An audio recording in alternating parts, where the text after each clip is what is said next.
So when I got the call from the folks at BWOKE.vote to do a series of interviews to encourage folks to vote, my next guest was one of the first folks on my list. And when I say one of the first, literally in the top three because of his unique story, not only being a comedian, but also being someone who is very socially conscious in his comedy. Comedy is all about making folks think, forcing them to actually own up to some serious truths. And so Ali Siddiq often does that on the stage, and we're certainly glad to have him here. What's up, Doc? How you doing, brother? I'm all good, see you. Oh, man, it's all good. It's always a pleasure to do anything with you, anything. Was also helps you. He's based in H-Town, so definitely H-Town proud. Being a Houston native, that also helps. You know, you gotta have a little sugar on it. You know, people call you for a certain reason. Right, but how in the hell you didn't bring any French's chicken? Man, I wasn't at home. I was in Dallas. Okay. I was leaving Dallas. They don't have French's in Dallas. They got they got that other. Yeah. I don't even want to mention. I don't know, Williams it is. Yes, it's whatever Williams it is. chicken. It's not good. It ain't French's. It's not. It's definitely not French. Okay, so I'll let you off the hook. But also, if you're gonna be in Dallas, you need to go by Sweet Georgia Brown. I didn't go to Sweet Georgia Brown's. Let me tell you why. You been there before? I've been there. Oh yeah. By there. I've been by there. Like a drive-by? It looked like a lot of diabetes in there. Let's just say you will not walk out of Sweet Georgia Brown's hungry. Yeah, you definitely won't. I done seen people come out of there. I done see on a sugar IV. They had IV on. That tea, it's a tea, and it's why black places always serve some type of diabetic tea. It's like a bag of sugar. It's like we never measure the sugar at all. Right. Never measure sugar. It's by taste. And it's like it depends on who tasting that day. That's true. That's true. But see, I don't drink sweet tea. You don't drink sweet tea? I don't. No. I just that's probably why I'm not diabetic. I don't drink sweet tea. I like the taste of the actual leaf. I drink several types of tea. So you want to taste the leaf, not the sugar. Yeah, I don't want the sugar. Like I drink dandelion tea a lot and soursop tea. Those are my favorite too. I have no idea what the hell you're talking about. Hey. I just do Diet Snapple peach. You just Diet Snapple. Diet Snapple peach. See, I got one of them little things that you make your tea. You know, a little steeple. You got it. You know. Oh, you fancy. Oh, I'm definitely fancy. Oh, you must have visited some other country and you saw them doing it. Yeah. And you said, y'all need to go ahead and like give me that as a gift to go back home. You know, I hang out with a lot of people who drink tea. You know, everywhere I go is some sort of tea. They don't offer coffee. They offer tea with goat's milk a lot. Cause it's old people. Yeah, I like old people.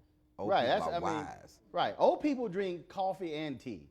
Yeah. The reason I don't drink coffee is because going to my grandparents' house when I was 7 and 8 had my ass drinking coffee at 7 and 8. That's probably why I'm like borderline ADD right now. No, my daughter, my aunt Day Day, she, you know, we used to let her baby, you know, you don't take your kids to no daycare early. You take them to somebody who ain't working. Aunt Day Day. You know, yeah, somebody not working. You know, so Aunt Day Day keeping my baby, and my baby, she been drinking coffee since about 3. At the table, I guess I found out at 3 because she had been drinking coffee with her Aunt Day Day.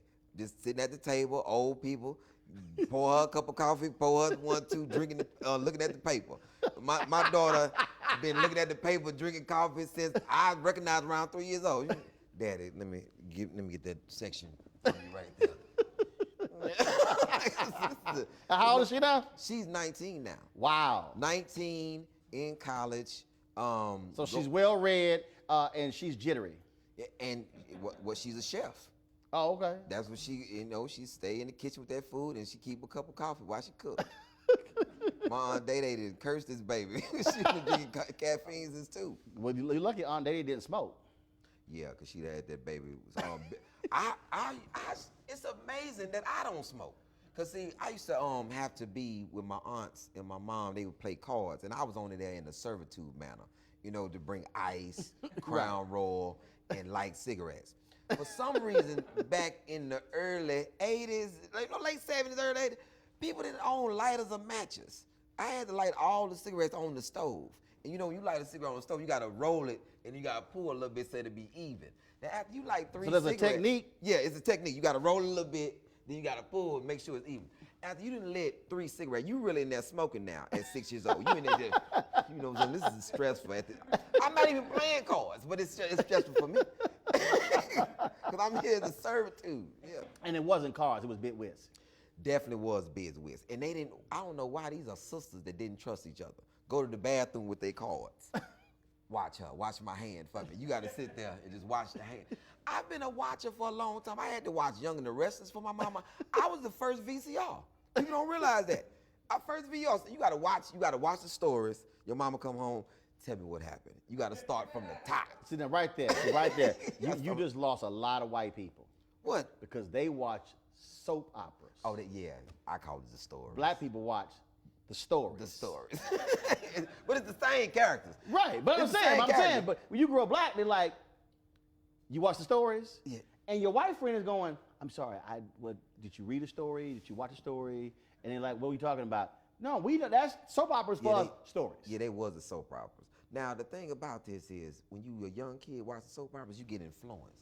That's why I think I've always thought that we supposed to have more than one woman. Because Victor Newman had more than one woman. Every time I saw it on there, he had Vicky and bring them both to the ranch at the same time. And that's also why black people walking around right now and they want to have that same damn wedding Luke and Laura had.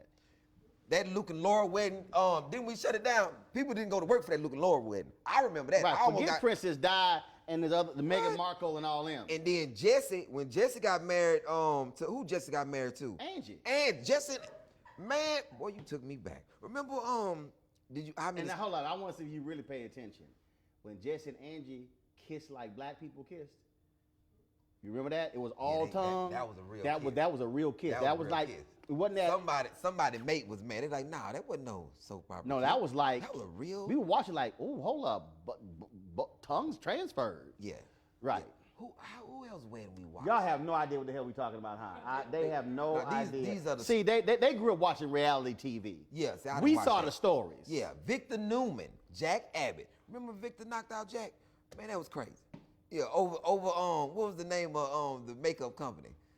You all in the storyline. Man, because I had to watch Young and the Restless, All My Children, and General Hospital. This was an all-day thing for me. Okay, so that was CBS. See, my household was all ABC. So it was Ryan's Hope, it was All My Children, it was One Life to Live, and it was General Hospital. My fault. I did forget when my mama switched over. My mama switched over. She got off that Guiding Light and went over to that who? Guiding Light was CBS. Was CBS. But how is it were there any black people over on NBC? Because I didn't watch any NBC soaps. Even when they created the black soap, was it Generations? I didn't watch that. My mama didn't like that. Right, My it mama didn't. didn't like that. It After that, we Price is Right, Family Feud. You had to watch that Family Feud. You Family Feud to make you racist if you don't watch yourself. When I was growing up, because you only cheer for the black family. Come on, slow, man. How you gonna let that little white man beat him to the thing? He's gonna be quick. That's every black household right there. Every black house watching it to see who's gonna beat that buzzer. Right.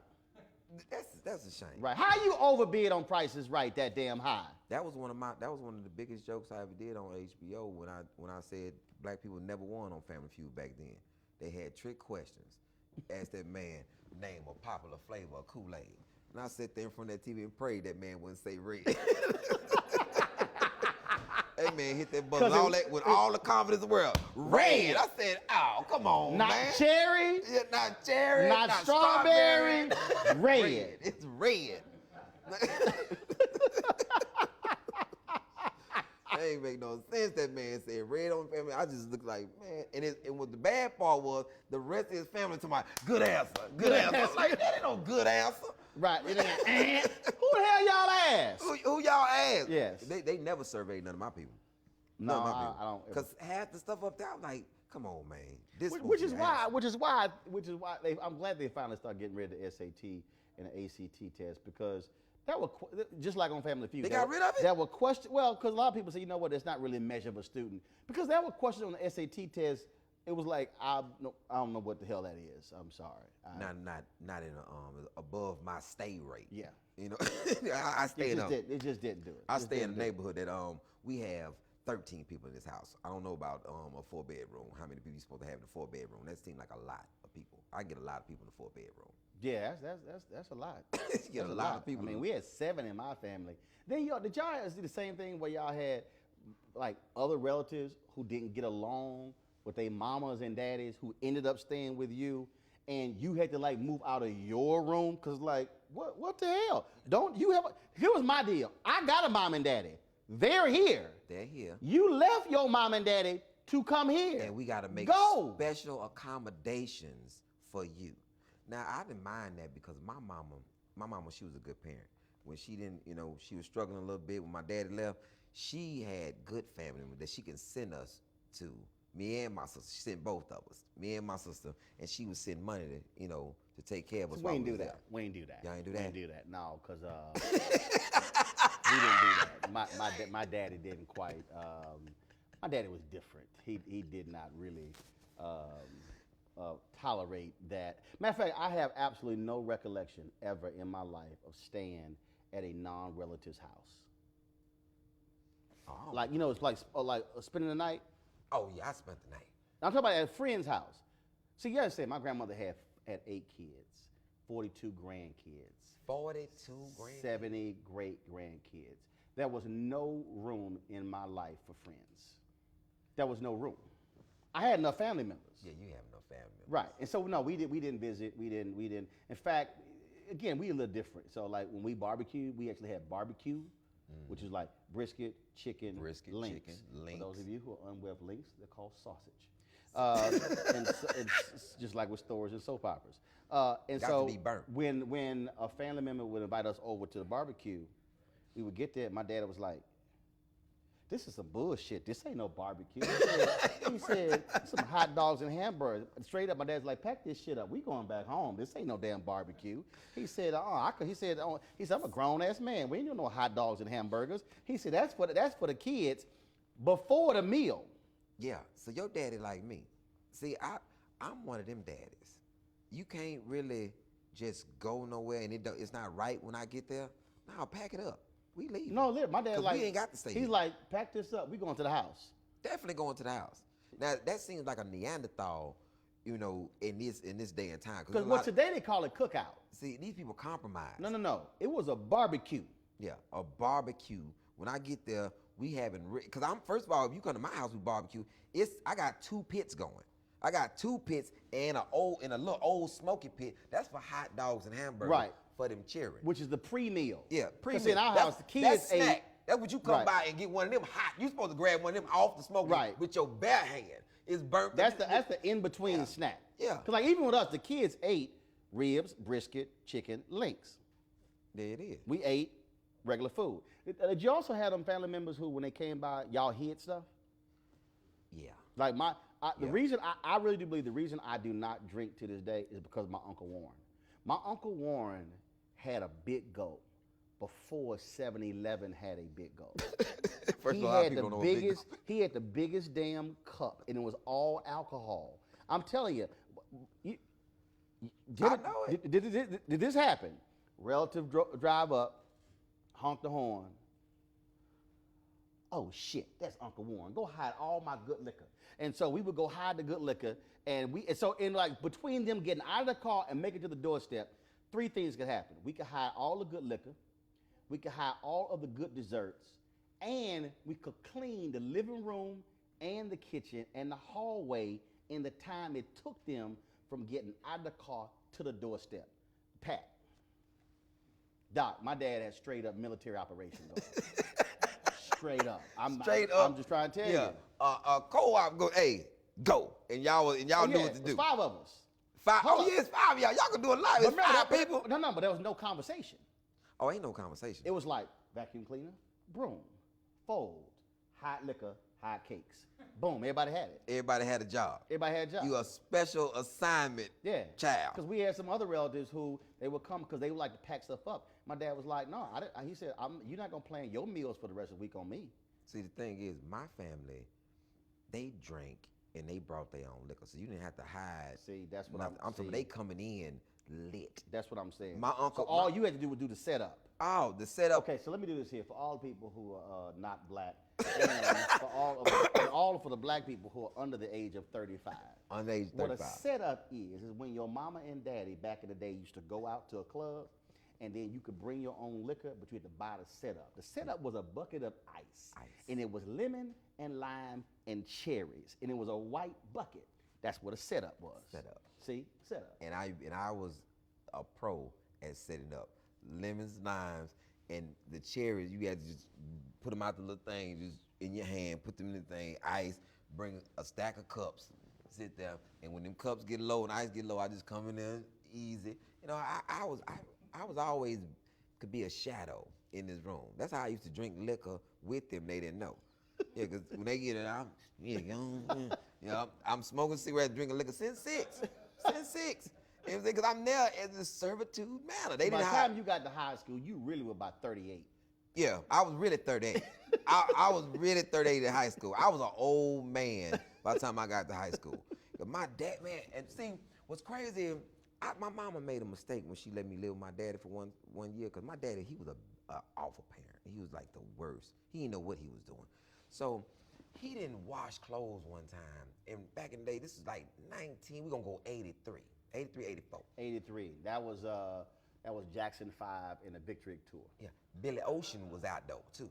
See, I don't know, Billy Ocean popped out of nowhere, and my daddy, everybody in my daddy's generation fell in love with Billy Ocean. They had them look, that small little curl, that low curl, and they in bikini draws that came out that year. I'll never forget this, because bikini draws came out 83, 84. My daddy didn't wash clothes. So I say, hey man, I got no underwear. My daddy say, well, go in my top drawer and put on some of the bikini drawers. I said, no, I really don't like bikini drawers. I don't like Billy Ocean. You know, you like Caribbean Queen. That's your jam. So my daddy made me wear some bikini drawers, but he don't really understand. I'm in school, and you got to dress out for gym. So you have to dress out for gym. You got to take. So now my partner see me. Hold on one second. For everybody who's under 35, dressing out for gym was a concept that when you were in school, there was a thing called physical education, which was required. These days, they don't have any physical education. Nothing. So therefore, what you wear to school is what you wear home. Continue. So I got to dress out for gyms. I got to put these shorts on, and I totally forget that I got these panty-like drawers on. So my boy Denard, you know, Denard is not a combination. So you know this is old. Denard used to be sick. Don't nobody call the kids Denard no more. Denard said, boy, you got on panties? I was like, no, you know, Billy Ocean, Caribbean. He's like, first of all, I don't know that song, and don't ever do that in front of me. I like, these my daddy drawers, first of all. And man, I was so mad at my daddy, man. I still to this day, I don't like bikinis, I don't like bikini drawers, and I don't like Billy Ocean. You mentioned your mother, you mentioned your father. Growing up, was voting, was community engagement, was that a part of your life? Nah, I didn't really hear a lot of people talking about voting growing up. It wasn't a conversation. It was always who in office, but you never knew how they got there. They just like, see, they didn't put this man in office. And I'm like, who is they put him in office? That's all I used to hear was, they put this man in office. They ain't nobody in office for us. Okay, but so it was always they. They. But they was never. It was never defined. It was never defined. And did anybody even own up to, I'm part of they? No, it was just a they in office. They ain't gonna let us them, look what they done did, them folks there. It was never like, who are them, they, and those? Who are these people? And when you grow, I didn't even find out about voting, which is oddly enough, how important voting was. I found out about how important voting was in prison. Dead serious. Dead serious. Old man in prison say, hey, brother, you ought to try to persuade your people to vote for Ann Richards, because she can't run again. This is her last term. Now, if she win, then all she gonna do is just steal money. You know what I'm saying? While she getting out of office. Now, if Bush get in office, boy, ain't nobody going on. The first thing a politician said, I'm gonna be tough on crime, tough on crime. Ann Richards. So I didn't really understand the concept. How old were you? I was in jail, so I was 19. You were 19. You went in at what age? 19. 19. You went in jail for? Drug trafficking. So you go in jail, and 19 years go by, between card games and family get-togethers and wearing bikini pant draws and all that sort of stuff. And I'm in them streets. I'm in the streets hustling. And what's crazy, your neighborhood, your environment pushes you to the streets very early, because in our neighborhood, this is the only place that you hear that you got to get out of here at 18. So in your mind, you 13 when you hear this. You got 5 more years until you on your own. So is school important or hustling to get some bread? Because at 18, I got to get out this lady house. And I don't know where I'm going or what I'm going to do. So it wasn't go to college. It wasn't get a job, go to the army, go to the military. It was you got to be out this house. You got to be out this house. And that was a common thing growing up in that time. You got to get out this house. You know, what you going to do? But you got to get out. I don't know what you going to do, but you got to get out this house at 18. So when it's common, so you go to prison at 19. Yeah. Sentenced for how long? 15 years. And you're, for the first time, you're hearing this old man talk about voting. Mm-hmm. What did you say? What's that? What's that? And why does that make a difference? What did he say? And he broke the Ann Richards thing down to me. About they gonna be stealing money. He said, and his thing was about people getting out. He said, man, a lot of people gonna be here that's not gonna get out because Bush is gonna come in and he gonna set off all these people's sentences just to show that he's tough on crime to get favor with whoever put him in office. Made sense to me once he broke it down. Then I started reading about voting and the importance of voting, just talking with them. Because these are men who probably marched for voting, probably something went wrong in their life, they still ended up in this place. But there was a lot of knowledgeable people there, and I just hung with the old cats that had all this information. Hey man, when you get out, this is what needs to happen. This is what's not in the community. This is the reason why you're here. You know what I'm saying? You don't see it like this, you know. And I'm like, man, wow. That was deep what you just said. And I'm still young and wild in there. And I didn't understand that these old cats, because I was one of the only young people that was still listening. Like, you can still talk to me. I was still, what you saying? I wasn't at this point where what you said didn't have no weight to me. Like, I wasn't a lost cause. So they came up with this plan unbeknownst to me. I didn't find out about it until they had already accomplished their goal. The man said that I was so wild on this unit, dude named Blackshear. He said, we got together, we say once we get him, then we get the rest of the youngsters. You know what I'm saying? And he said, when I said that, you was on the rec yard fighting when I said it. He said, look at him, the little wild crazy one. That's what we got to get. So a group of Old men in prison said, if we break him and put him back together and mold him, it's going to be a domino effect. He'd get everybody else. Is that what happened? That's what happened. 6 different units, though. They didn't know what they started. Every time they moved me from a unit, I changed the unit. They would just have to move me. And so when you have somebody who so powerful that, I'll never forget it, you was at the Million Man March. Yep. I'm in prison. We supporting from prison and showing unity because I put together a plan. This guy named Lewis McKenzie. He was the first person I told. I woke up and I say, Lewis, man, they got this Million Man March and we not gonna be a part of it. We can't be a part of it. But we gotta show some type of solidarity. I said, man, I don't want nobody black to go in that cafeteria. On that day, October 16th, I don't want nobody in that cafeteria. Breakfast, lunch, or dinner, I think we can feed each other. I think we can do it. He said, boy, you pull that off, they gonna move you. And I said, I think I can do it. And we did it. And I think that was the only time I ever shedded a tear in prison, because I got up that morning and walked on that rec yard, and I didn't see, from 6 different buildings, I didn't see one black inmate walk into that cafeteria. Even the people who was cooking the food didn't eat in there. And I knew they found out about it, because on that day, you know, you got people working in the kitchen. Spaghetti was on the menu, and they changed it from spaghetti to fried chicken. And it wasn't because, oh, it's a black thing. That's the only time that you get a whole piece of chicken, and it'll be another month before you get it. And the funniest thing, Halim, his brother named Halim, he was cooking, and he had stole out the kitchen all this chicken. He said, now you told me not to eat it in there. He didn't say nothing about taking it back to this, bringing it back to this block. And it was so powerful that the Hispanics came and said, hey, next time y'all do that, we're gonna do it with you. Because that was the only way we could show some strength. You gotta throw away $30,000, $40,000, $50,000 worth of food, and you gotta explain why they ain't eating. What's going on? Why they ain't eating? We spent every dollar we had to feed each other.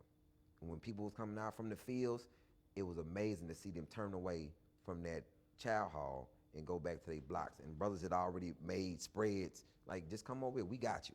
Breakfast, lunch, and dinner, we got you. And that was a big thing to me. Then I got moved. Then I got to another unit, they was riding. Every other week they was riding. And I was like, nah, we can't live like this. Y'all fighting behind nothing. And I was so sarcastic, I was like, hey man, this is what we not gonna do. We're not gonna let them keep gassing us, you know what I'm saying, because y'all wanna fight. Next person put their hands on somebody here that's black, you're gonna have to deal with a lot of us. You're gonna have to deal with a lot of us. And the Muslim brothers was like, he's already told y'all what's gonna happen. We not doing this no more. Ain't no more being locked down and being further locked down. Like that, it didn't make sense. So I think I was one of the youngest coordinators inside the institution. And the biggest thing was Monday Night Football was when the Crips and the Bloods that was in Hondo, Texas on Torres unit met every Monday and exchanged books right before Monday Night Football. And it was a mandate on Torres unit. And everybody know this, that was on Torres unit at that time. If you was under the age of 22 years old. Now, did you create that? Yeah, if you was under the age of 22 years old, from the age of 18 to 22 years old, you were not allowed to fight on this unit at all. You had to go to school. If you did not go to school, we're going to beat the shit out you until you go to school. So you choose it, it's on you. Because it's the point, you can't keep doing the same act and going back into the world. Because I was one of the young people that was sent here to this unit with the old people, because I was around old school cats. I came from Ellis 1, Ellis 2, Darrington unit, Bill Clemens, and my mindset was, you're not gonna be here forever, so you got to start preparing yourself in here for out there. It's no getting out and then start the race. No, everybody else is already running. So when people say these reform things or what we gonna do once somebody get out, you have to change the mindset of the individual in there. I knew me, this is not the place for me. I knew that. I was like, if they would have showed me intake, I would have never sold drugs ever in life. If they would have just showed me intake. Intake is the closest thing to slavery that you will ever be a part of. What is it? It's when they book you into the prison. You're stripped down naked. You're placed, man, first of all, the trip there is the same trip as the ship. They replace As a slave ship. They replace the ship with a bus. So you on a bus, you shack up to somebody else. If they gotta go to the restroom, you gotta go to the restroom. They gotta do number 2, you gotta stand there. If they gotta do number 1, you there with them. You shack up to this person. You get off the bus, they unshackle you, they put you through this thing, they strip you down naked. And they got this thing where they want you heel to toe. So you naked and your toes are touching the man's heels in front of you. So that's easily that your private area is touching and somebody's right behind you. So now they shave your head down bald. Now, open your mouth. They detox you. Same like they saw on slave, they throw that flour on, they detox you, bathe you, go in your mouth. You not already bathed and been shaved. They still go in your mouth, go in your anal, lift up, cough up, everything. Then they house you. They give you a number. And this number is branded into your brain. I know this number better than I know my Social Security number. Your inmate number. Yeah, and I've tried to forget it. One time I thought I did forget it. And it is? 679346. You're known by that, not your name. Not your name. You say it every time you move it. That's your identity. 679346. I've been out 20 years. 679346.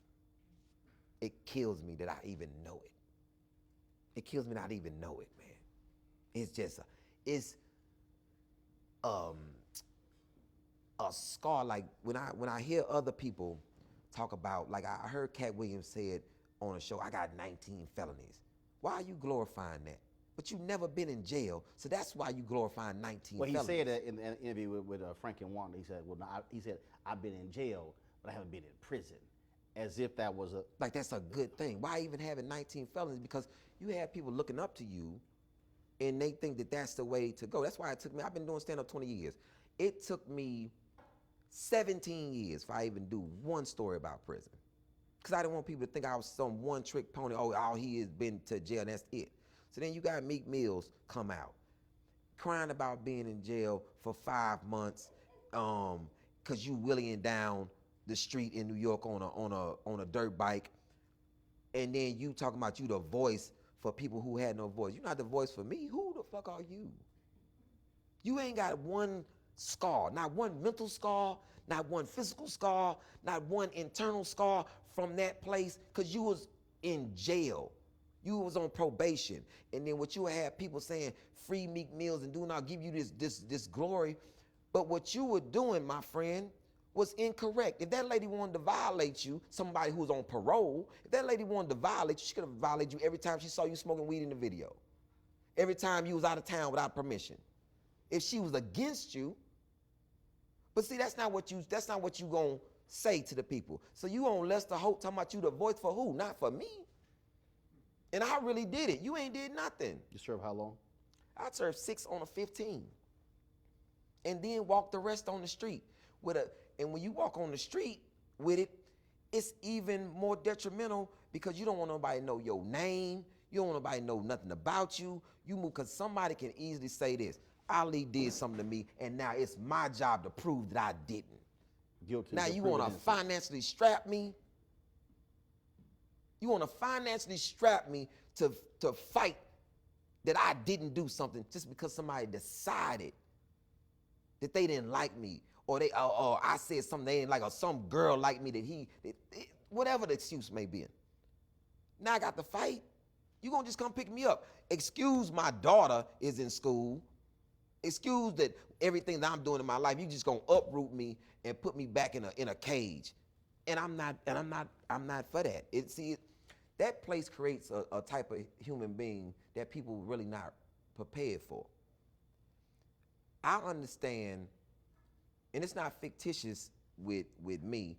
If you choose to accuse me of something wrong, I'm probably gonna hold court in the street. And it's nothing that you can do to me because I understand who I am in when the odds are not in my favor.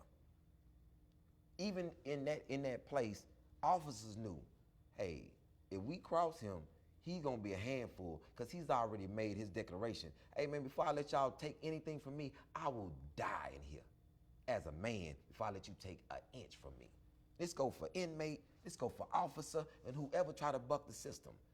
Because now you took a nonviolent offender You put him in a violent place, and you think that I'm not going to become a formidable opponent? No, I'm going to just galvanize to the place that I'm at. I'm going to start to act like the place that I'm in until somebody pull my hand and say, young man, you don't belong here. I just want we ain't got to talk right now. I just want to let you know, out of everybody here, I've been here 27 years. You don't belong here. And we'll talk after you calm down. What you mean I don't belong here? He said, man, I saw you when you came in that gate. And I didn't say nothing about something weak about you, nothing. I knew you didn't belong here because you still got light in your eyes. I said, what? He said, you still got light in your eye. Man, I watched you one day on the rec yard, man, you were just as happy. You was by yourself walking around out there happy. I say, that little brother still got it.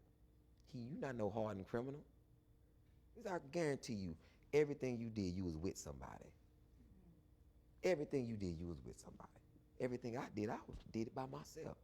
I was hardened by the streets, and I know you're not like that. And when somebody talk to you and your father didn't really give you good conversation, so you now you talking to like somebody that's like your grandfather, and he an old man. He real live got your best interest at hand. I want you to get out of this place and be what you're supposed to be. Because this ain't you, my friend. He said, just watch. If you just change the narrative of how you walk around here, watch how many people come to you. Everybody gravitates toward. We like you and we don't even know you. That's the crazy part. We like you and don't even know you. And it happened. I was just 2 years in, I came from this wild, crazy person to walking out, and I remember the day, I said, man, what y'all in here mad for? Ain't nobody going home? And slammed my door. They was like, what? I was like, and they was like, why you come out here and say that? It's Saturday. Don't nobody go home on Saturday. Y'all still mad? It's over. Sometimes you got to start enjoying the weekend, brother. And we here. And every day I had this whole thing. I would just wake up, and today is going to be a better day than tomorrow. And I would just challenge people.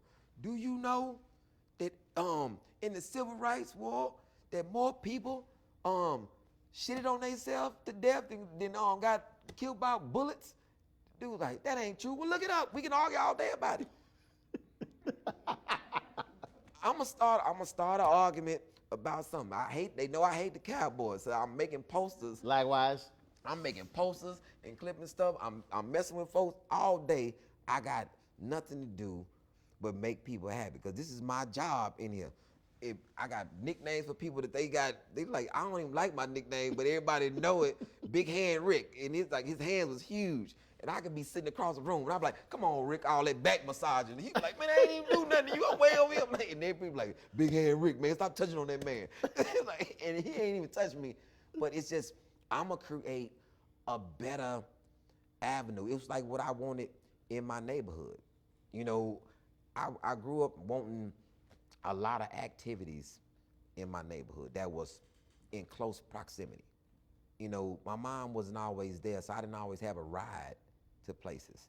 And, you want to be able to walk down the street and get to something that's some food for your soul in your community. I relish, the days of being in Clarksdale, Mississippi, and when I had to go out there and live with my people, they had actually black-owned corner stores. My uncle owned one. My Uncle Donald owned a cleaners and a corner store, and he a city councilman down there now. And it's like, that was big for him. He was like, yo, man, you got to own something. Got to own something. His wife was named Louise. It always killed me. I used to call him George Jefferson. His name was Donald, because his wife was named Louise. And that was big to see my family own and stuff. And it just cultivated what my dad told me. My dad, he's not a lot. He didn't say a lot of good stuff, but the three things that he did give me: play chess, so you'll be a thinker. You don't have to work for nobody. He told me that. He said, you don't have to work for nobody. The same energy that you put into for somebody else, you can put that same energy into for yourself. And then he'll go into his spiel. See, they talking about black people don't want to work. Black people just don't want no job. You know what I'm saying? We don't work for nobody else. We want our own stuff. That's it. Give me my own stuff. I come to work every day. You know what I'm saying? he going to his own spiel. And like, I don't work for anybody. And even in both sides, in crime, I didn't work for nobody. I was a street pharmaceutical rep. And and then now, you know, I do stand up, and I haven't had a job since 1999. I got out in 97, late 97, going to 98, and I was hell bent on not working for nobody. I used to sell suits, and in Sharpstown, I worked in a place called Sharpstown Mall, in a spot called Mosa, and I worked there as it's crazy. Reginald Ballard was the person who gave me my shot, because I went to his store for a whole week until he gave me a job. Because in my mind said, I'm out, I need clothes, what better place to work at a man's apparel store? So I went in, I said, hey, man, y'all hiring? Man, we not hiring. Came back the next day, I said, hey, man, y'all hiring? He said, man, I told you we wasn't hiring. I said, man, I don't know, somebody could got fired. I don't know. So I waited a couple of days, and I went there on the weekend. And I guess my face was familiar to him, and it was super busy. And he was like, say, man, we need some mock necks. And I didn't know what a mock neck was, and he pointed to me, and I just went to the back of the stock room. I just went back there and was like, my man say he needs some mock necks. And this dude just handed me a stack of, I didn't even know what a mock neck was at all. This must have been something new that it just came out. So I just went, I handed the stack of mock, and then for the rest of the day, I was just folding clothes and just helping people, taking stuff to the register and just moving around. I was just in there all day. So at the end, he closed the store, and he was like, man, we had a fantastic day, man. My man right here was, man, you don't work here? I'm like, hey, man, I've been here all day. I went and got mock necks, everything. I ain't been on no lunch or nothing. And he hired me. I think I'm the only person ever hired on a Sunday. He hired me on a Sunday. When you think about what those old men told you, then when you hear somebody say, my vote is irrelevant, it means nothing. When you think about the 1.6 million men and women in Florida who are trying to get their voting rights restored, how does it make you feel? Like I'm doing a bad job at what I'm supposed to be doing.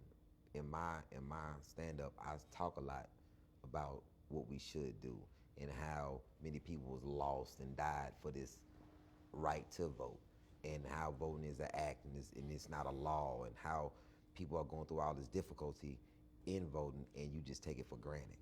You know, it's a lot of people did a lot of things to vote. It wasn't just something that was handed over. You know how many of your ancestors, so when people talk to me about how black they are in their heart, I'm like, but you don't do nothing to honor the ancestors for the things that they put in front of you. It's blood on those votes. It's people who died and did all type of things in order for you and further in future generations to be able to vote, and you take it for granted as it don't mean nothing. I think that most people just not informed enough on what to vote about and who to vote for. It's like you look on a ballot, you'll see proposition 1 through 10. You don't know what any of the propositions are. Nobody educated you on Prop 1, how's it going to directly affect your community? How is it going to directly affect elderly? How is it going to directly affect the future? How do you not know and you vote for something blind? Or you don't vote for something blind? Or you see a name, you have no clue who this person is. And you just, it's all Democrat, I'm gonna vote for everybody on the Democratic. Like, sometimes we be voting for people who ain't got no backbone. I still think in my mind, who are the people that we voted for, that we put in office, that chose to accept that they couldn't nominate a Supreme Court justice? They accepted that. The Republicans told them they couldn't do it because it's a lame duck president. What you mean? Right. What do you mean? Which is one of the reasons, you know, and trust me, people were very upset with me, even in the Obama White House. And I kept making the argument Again, as somebody who studied history, Dr. King always believed in a protagonist and an antagonist. The reason the Albany movement in Albany, Georgia did not fully succeed is because the sheriff there was smart. He was college educated. He didn't act a fool in front of the cameras. He treated Dr. King and others with respect. When they got arrested, he was very cordial and very nice, and they could not tick him off. And that's one of the reasons why they felt Albany did not really succeed. Yet when they went to Birmingham, they had crazy ass Bull Connor. And they knew exactly what they had. Yeah. I made the argument that, and I was doing it, and when I say I was doing it early, Scalia died on a Friday in Texas. I was in Toronto, the NBA All-Star game, and I called several black women. Melanie Campbell, the Black Women's Roundtable, Leah Daltrey, former top official of the Democratic National Committee, called Dorothy Buchanan, who was the international president of AKA, and I said, y'all need to be meeting by Sunday.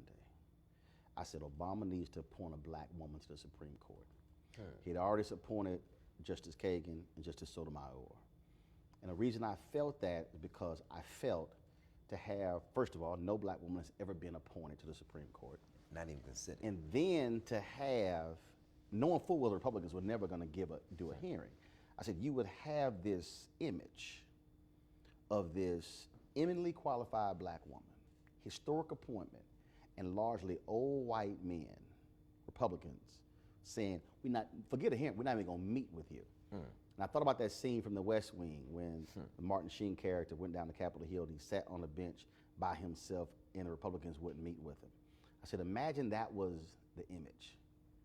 So between March and November, black women who hate the Republican Party more than anybody else, I mean, it ain't even close.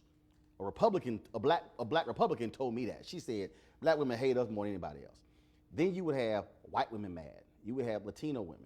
You would have, so all those people, millennials and others, who were not happy with Hillary Clinton, you would have something that could galvanize people. Bro, I pleaded, I yelled and screamed. I was every black, all the people who met with Obama, all of them civil rights people, I said, did anybody bring it up in the meeting? I'm like, what the hell? Nobody brought it up in the meeting? And so then he pointed Merrick Garland. I was like, look, he may be very talented, but we've had 113 white guys on the Supreme Court. I mean, no, we had, at the point, it was 112. I'm like, we had 106 out of 112. That's like the Harlem Globetrotters playing the doggone Washington Generals. It was like, we good. We could. But it's just one of those examples I felt could have changed how folks voted and why they voted. And to this day, and I don't care, Obama can be mad at me all he wants to this day, that was a huge mistake. I would agree. I think that a lot of things during that time were huge mistakes. As African American voters, we didn't ask for anything.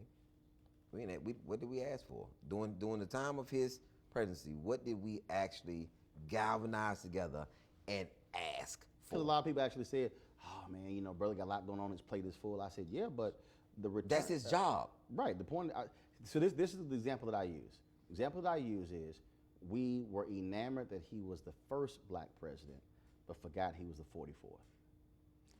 He was both at the same time. Yeah. He was the first and the 44th. So what you asked of the previous 43, you should have asked of the 44th. So, it's a toss-up. I don't think we even thought to ask. I was yelling, hey, why don't can we become a whole person in the Constitution? I would like that. You're a Constitution lawyer, you and your wife. I think y'all can work on that. That's a hard thing to ask. Because see, when these kids be getting shot and saying, oh, you should state your Constitution right, well, they don't feel like it applies to us. Which is why I think when we talk about we want folks to be woke and vote, voting is the end of one process, but the beginning of another.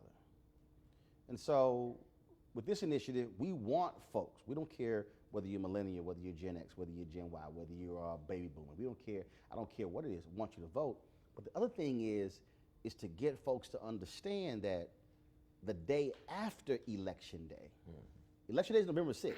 Yep. On November 7th, it's a whole new campaign. It's a whole new ballgame. When you see these folks talking about mass incarceration, talking about these, again, you said it, George W. Bush, when he was running versus Ann Richards, oh, he gonna be tough on crime. That's all you hear from Donald Trump, law and order. Okay, he wins. Okay, now what we gonna do? The purge. Because that's what I see when I saw how they did with this immigrant thing. They have multiple prisons in Texas, multiple prisons, maybe 162, and just other holding facilities just scattered around in very rural areas. Mm-hmm. So they can hide you really well in this area, like right along the border, and even in small towns like Odessa, Midland. They'll have 3 or 4 prisons tucked off in there, in Hondo, Texas, all these little spots that you don't really think about. And mass incarceration, we hear it, we know what it is, but do we understand that these juvenile centers are a part of this mass incarceration? Mm-hmm. We've gotten to the point, this moral stain on the fabric of this country, we lock up our women. What type of country, what are we doing where it's so bad that we locking up women? Now, all of Canada, they probably got 1,300 people locked up total, and 85% of them have mental conditions. 85% of them, actually, you're housed here because you're a danger to yourself and society because you're mentally incompetent. We have turned prison into a money-making machine, and I know that it's like cattle, because the most important thing in prison is the count. We got to make sure all the bodies are here, all the cattle is here.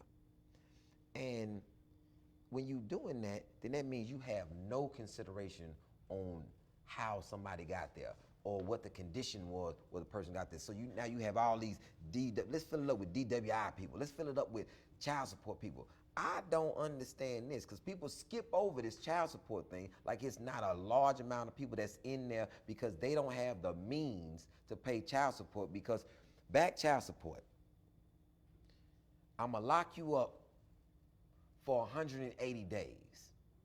And in some places it's a year, in some places it's more. So then when you get out, you still have the back child support. And it's accruing interest. And you have no job. And you have no job. And now that you've served, it's hard for you to get a job because you served. And I pick you up again for another 180 days. How is that serving the child? How is that serving me getting employment? How is that serving the community? What is this? It's not serving, it's filling somebody's pocket. Filling somebody's pocket. So how, from your vantage point, how do we get large numbers of people to come to understand that doing nothing, sitting at home, and just believing that this is just a waste of my time actually is a detriment to them and their family and their friends and their loved one and their community and the neighborhood and the city and the state and the nation? Wow, how do we get that? If we could get Lil Wayne, Drake, the Migos, Cardi B, Beyonce, Jay-Z, Kanye, we got to get every person that they listening to say something informational and positive about voting, because they not listening to the average just vote. We gotta have to do some skits about why and what happens when you don't vote. When you don't vote, then you have no community. You're like, hey, they changed Dowling Street to Emancipation. I don't want that. Did you vote? Did you? Because they asked. You know, you gotta hit people where they stand at. Like, understand what you're not getting by not voting.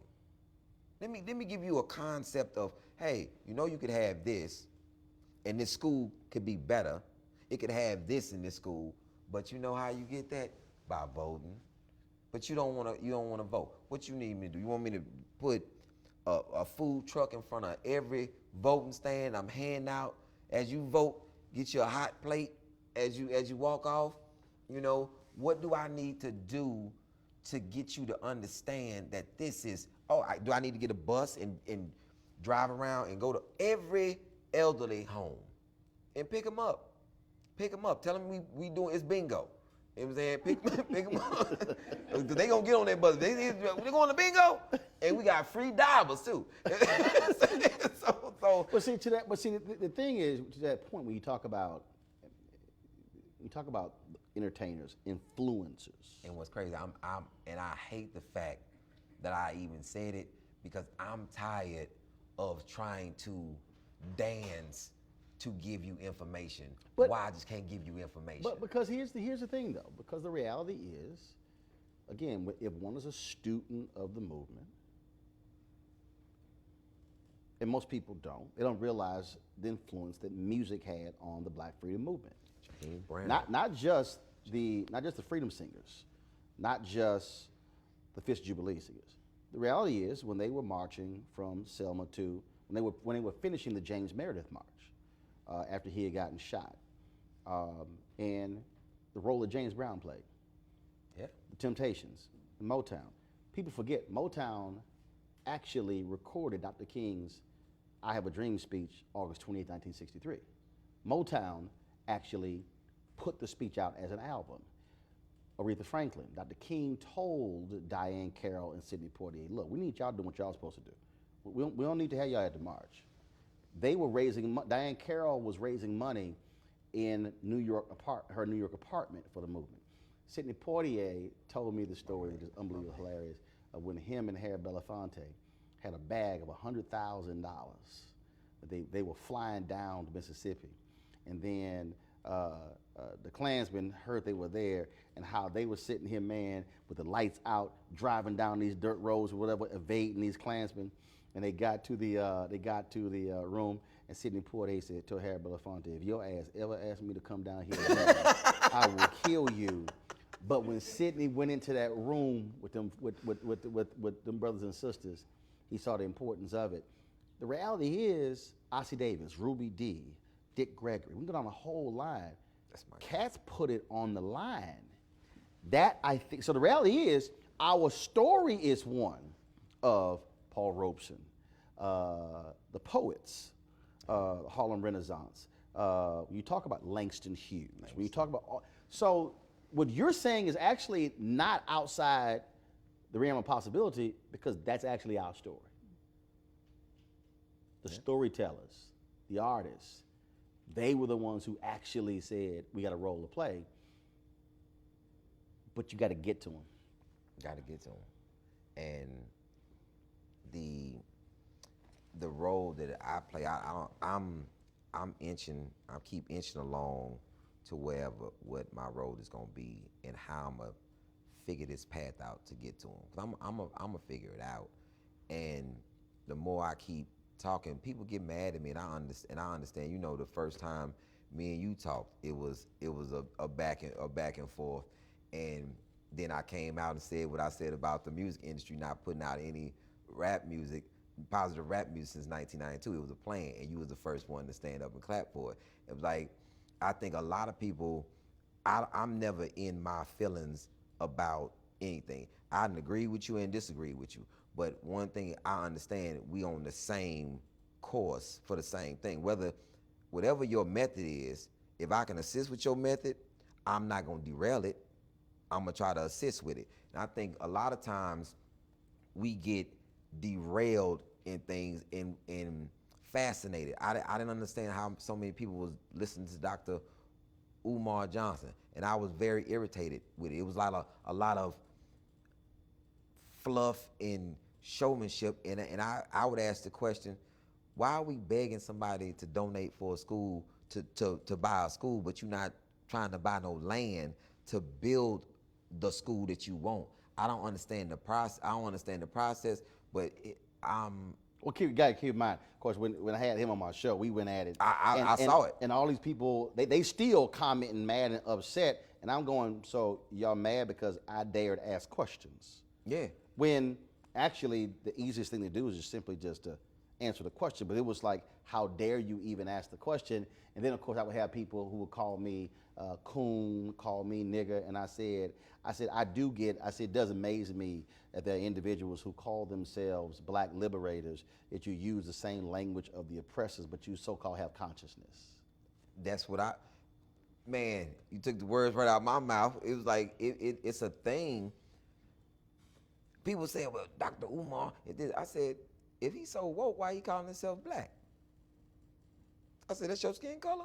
I said, if you ask my son as a child, Hassan at 5 years old came and said, Daddy, black people steal. I said, who told you that? He said, they always talking about black people stealing. I said, how'd that make you feel, Hassan? It don't make me feel no type of way. I said, it don't make you feel no type of way? Not, don't feel nothing. I said, why? He said, because Daddy, I'm not black. I said, Hassan, what color are you? Brown. I said, what color am I, Hassan? Brown. I went to the darkest person I could think of. I said, what color is Uncle Nap? He said, dark brown. And he's like, I thought you're supposed to be classified by your nationality. He said, because I'm not a color. He said, that's just not who I am. And then by being in Spanish school, he knows what that color is in Spanish. He's like, nah, not happening. And you can't call this man, you cannot tell, what's up, strong black man? He be like, brown. Strong brown man. Because he, in his mind, he's brown. And he's like, where did that concept come from? And then, and in his mind, if you ask this man who is the first president, this is when I knew Hassan was gonna have to be homeschooled. This is when I knew. I was like, yeah, he gonna have to be homeschooled. And why is the name right in my head and I'm not able to say he's at school, and John Hanson. Lady asked him who was the first president, and he said John Hanson. First black president. Yeah, first black president. Right. First president, period. Either man said John Hanson. And the lady was like, no, George Washington. He's like, nope, John Hanson. And then and you argue with that point, he was like, well, the first president actually created the National Treasury too. Who was that? And he was like, John Hanson. Because when he say who is that, he gonna say John Hanson because he know you don't know the answer. Because he's like, John Hanson's the first president. You're not gonna tell him nothing different. And he said, now prove me otherwise. And he said George Washington voted for him. So now prove me otherwise.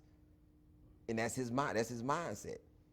And so you can't, anything that you say, like you can't, because it's what he sees. African American men don't own businesses. He's like, well, my daddy friends own businesses, every last one of them. African American men don't take care of their kids. Well, I don't. Like a brother told him that his daddy didn't stay with him. Hassan was amazed. Like, what you mean? Your daddy don't live with you. Like your real daddy don't live in your house with you. Well, that's wild. He's like, what? But you hear that all the time. Right. But he goes through every last one of my friends. Keelan Farouk, Marcus D. Wiley, Dave Lawson. He'll go through all of them. He's like, I know all their children. I know them and their wife. I don't understand. What are you talking about? Keelan owns this business. His sister owns this business. His mama helped with this business. Uncle Nap owns this business. Uncle Jay owns this business. Jason owns Midtown Barbershop. Everywhere I go, I see African American people owning something. So what are you talking about? And I'm homeschooled, so I don't go to school. That's I don't go to school. I go to my house. So I think he will be voting. Yeah, if he can vote right. How old is he? He's 7 right now. Let me tell you, last year Last year, the funniest thing, I guess it was the year before last, Trump. Trump called what's the man in Korea called him? Little Rocket Man. Yeah. Man, Kim. my son was watching, because I watched the news, and so he watched the news. I asked him, he was on the way to the restaurant. I said, "Hi, son, where you going?" "Little Rocket Man is on a road for destruction." I mean, because he was quoting Trump. Everything Trump said, he was just quoting Trump. He had a song that he made up. Donald Trump, Trump. So like, and I was in the grocery store, he was singing that song. I was like, and black people just looking at me, I'm like, I don't know why he is fascinated with Trump. But Trump drew his attention. He wasn't watching nobody else but Trump. He was just like, in his mind, whatever he thought that man was saying, whether he agreed with it or disagreed with it, he was watching it. So what we should be doing then, we should be, how about this? Because what happens is, when we have these discussions, we have older folks talking about how do we get millennials to vote. To me, what really should be happening is Hassan and Little Miss Flint and my nieces, we actually should be using them saying, "Hey, I need y'all to vote because I can't do it for about another 11 years. Exactly. So don't mess this shit up until I'm able to get my vote." So, That's again, because if we don't get folks to understand that decisions made today are going to impact them, then that's changing people's minds to get like when I give speeches, I tell them, like, no, the decisions you make today are going to impact your children's children's children. Yeah. These are legacy decisions you're making. Legacy decisions. And politics are the same way.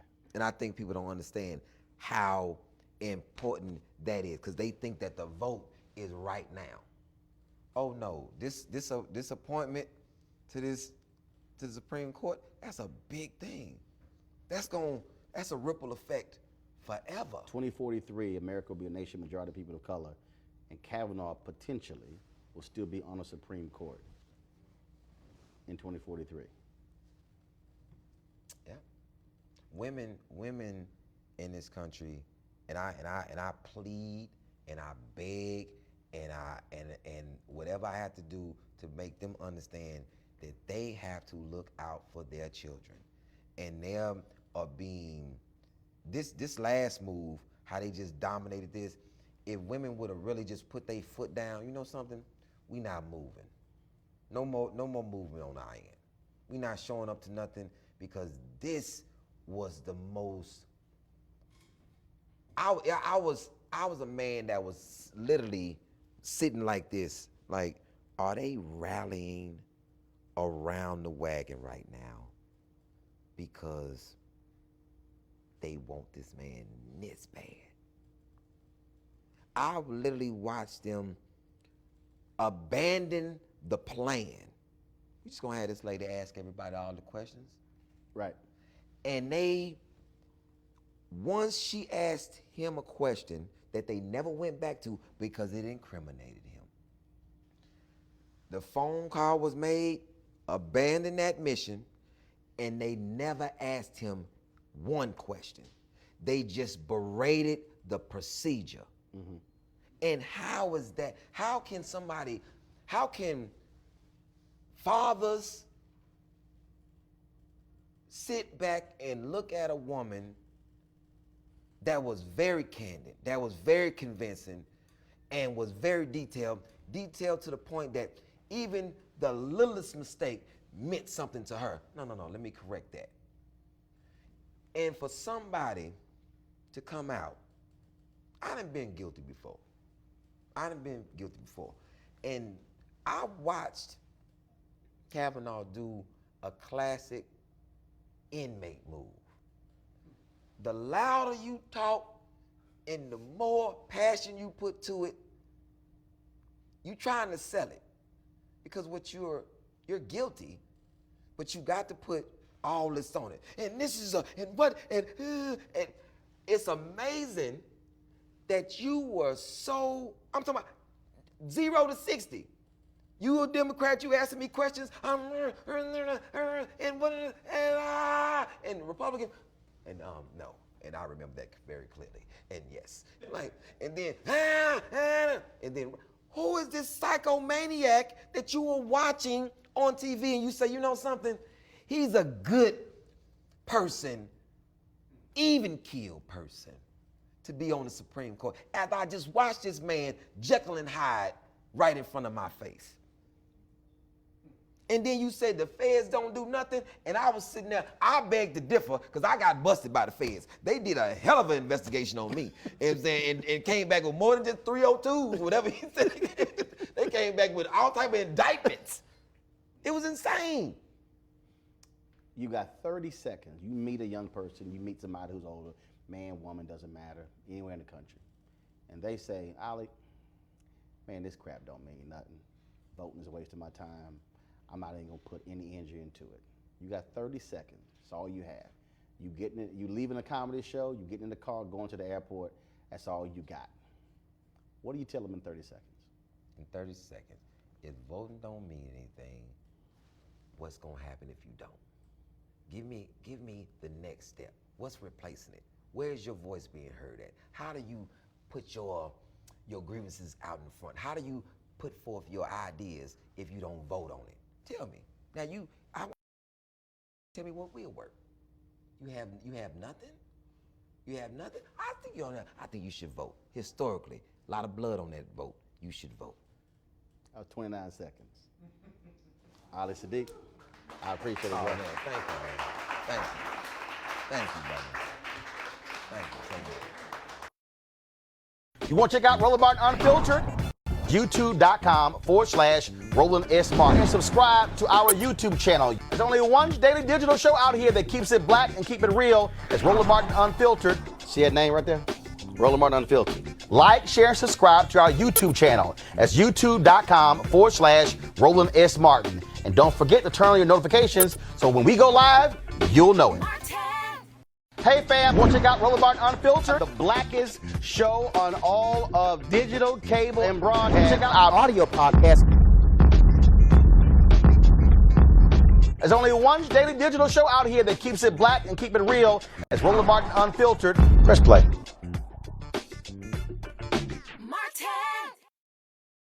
You want to support Roland Martin Unfiltered? Be sure to join our Bring the Funk fan club. Every dollar that you give to us supports our daily digital show. There's only one daily digital show out here that keeps it black and keep it real. It's Roland Martin Unfiltered. Support the Roland Martin Unfiltered daily digital show by going to RolandMartinUnfiltered.com. Our goal is to get 20,000 of our fans contributing $50 each for the whole year. You can make this possible. RolandMartinUnfiltered.com. It's always a big thing. Members of Congress, they invite different individuals to watch the speech.